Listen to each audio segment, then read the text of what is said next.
अगर आप एक मुस्लिम युवक को एक बयान या एक ट्वीट के लिए 2 साल जेल रखना चाहते हैं तो आप सबको रखिए। विराट हिंदू होगा, वो राज करेगा और उसका जो मुकाबला है वो मुख्य रूप से मुसलमानों से और थोड़े बहुत क्रिश्चियन से होगा। तो एक दुश्मन चाहिए और उसके खिलाफ उसको एक ब्रॉड यूनिटी बनानी है।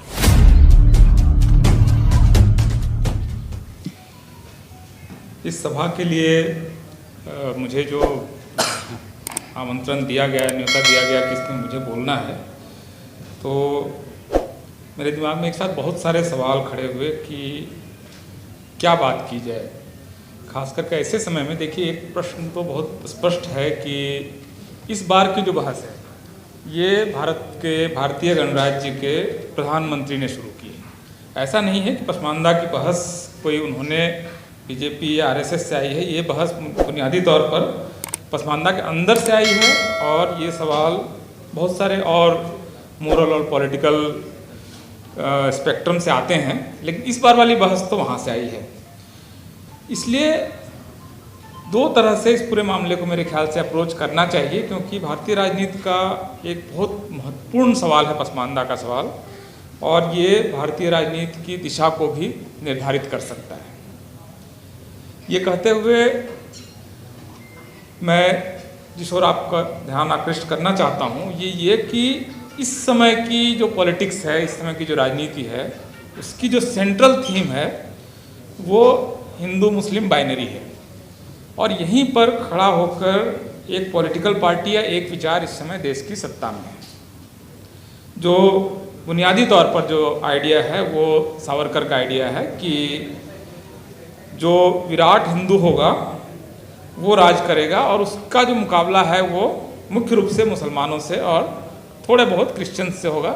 जो उनकी हिंदुत्व वाली किताब है उसको आप लोग देख सकते हैं। उसी थॉट का विस्तार है इस समय की बीजेपी आरएसएस जो इस समय देश पर राज कर रही है। तो जो सेंट्रल थीम है, अगर इस समय देश में जो पॉलिटिक्स है, पॉलिटी है, उसका हिंदू मुस्लिम बाइनरी का प्रश्न, हिंदू मुस्लिम द्वैत का प्रश्न, हिंदू और मुस्लिम के बीच के फिशर्स और उसके बीच के कॉन्ट्रडिक्शंस को का इस्तेमाल करके एक पार्टी इस समय जब देश में शासन कर रही है और बाकी दूसरे सवालों को किनारे की हुई है, उस समय उस पार्टी के शिखर पर बैठा हुआ व्यक्ति जब ये कहता है कि इस पर पसमानदा के सवालों को हम उठाएंगे, तो फिर बहुत सारे सवाल खड़े होते हैं कि आखिर इरादा क्या है, चाहते क्या हो।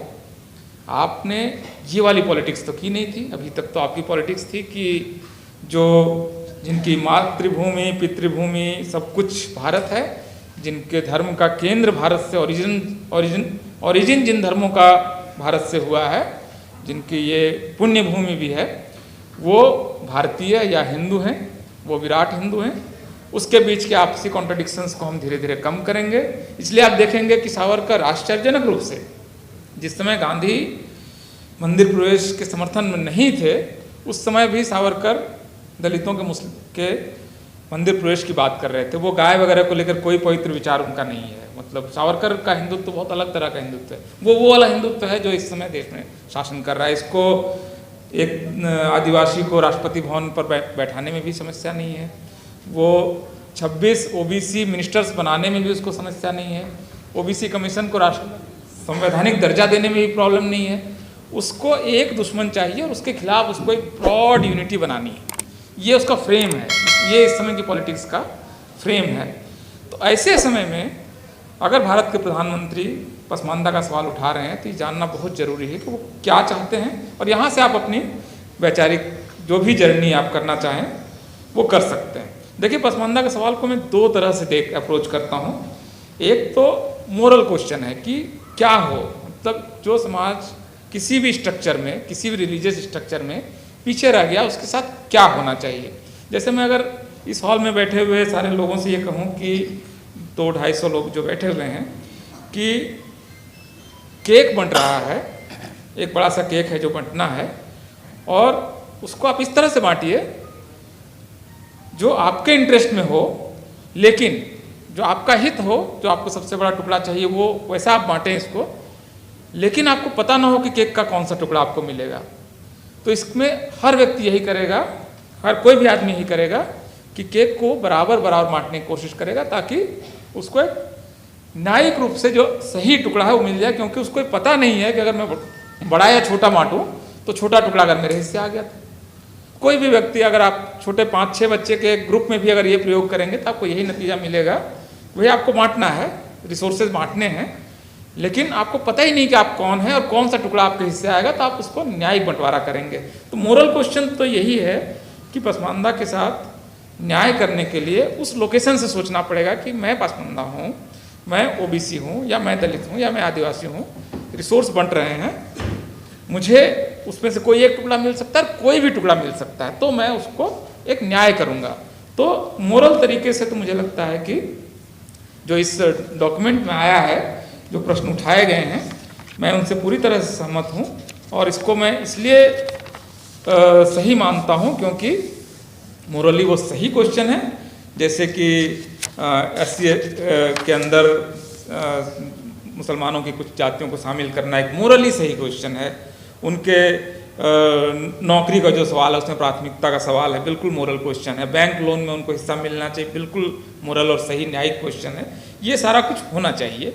ये तो आपका न्यायप्रिय व्यक्ति के लिए इस मामले में सोचने के लिए कोई दूसरा रास्ता नहीं है कि पसमानदा को आज तक जो मिला है वो पर्याप्त नहीं है और इससे ज़्यादा मिलना चाहिए। यहाँ पर आपको मोरल को लेवल पर, नैतिक लेवल पर आपको कोई दुविधा किसी को नहीं होगी अगर वो व्यक्ति एक मोरल व्यक्ति है तो। लेकिन इसके साथ एक और दूसरा लेयर है और वो लेयर पॉलिटिक्स का है।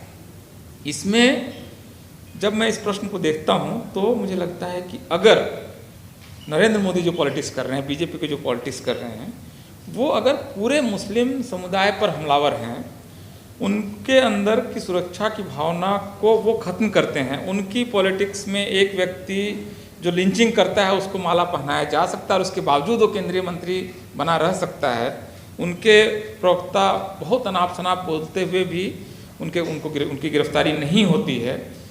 ऐसे समय में क्या एक समाज के अंदर के आपसी न्याय के प्रश्न को उठाया जा सकता है?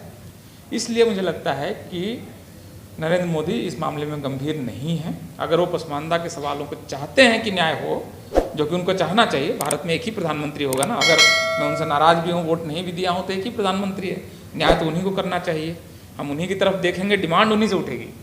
तो ऐसे समय में अगर वो चाहते हैं कि पसमानदा के सवाल उठें, तो इसकी एक बुनियादी शर्त, शुरुआत, पहला स्टेप, आप इस असुरक्षा के माहौल को, इस सांप्रदायिक तनाव के माहौल को, और ख़ास करके आपके प्रवक्ता, आपका प्रशासन चुन चुन कर अगर बुलडोजर चलाएगा तो आपको हम मानेंगे कि आप दरअसल झूठ बोल रहे हैं। पसमानदा सवाल पर आपको न्याय नहीं करना है।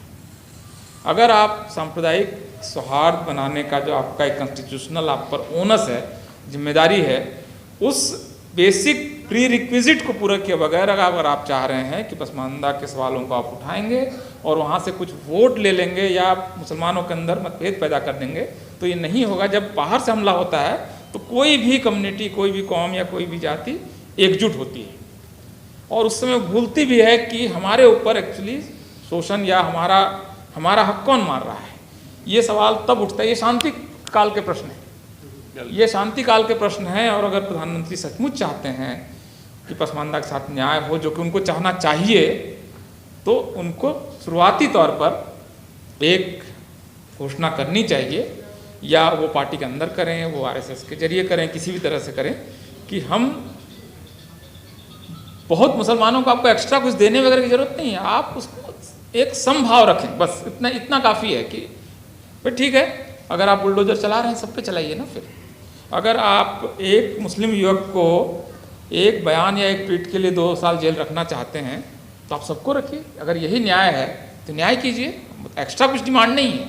तो ये चूँकि नहीं हो रहा, इसलिए मैं प्रधानमंत्री के इस इनिशिएटिव को बहुत गंभीर इनिशिएटिव नहीं मानता हूँ। लेकिन जाहिर है कि वो इसमें कुछ तो करना चाह रहे हैं, मतलब वो ऐसे पागलपन में कुछ भी बोल दिया गया बयान नहीं है, बहुत सुचिंतित और एक बयान है।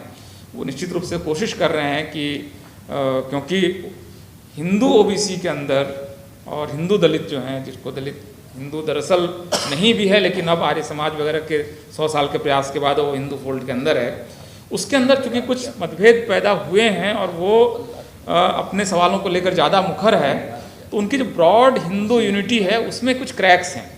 ब्रॉड हिंदू यूनिटी में क्रैक्स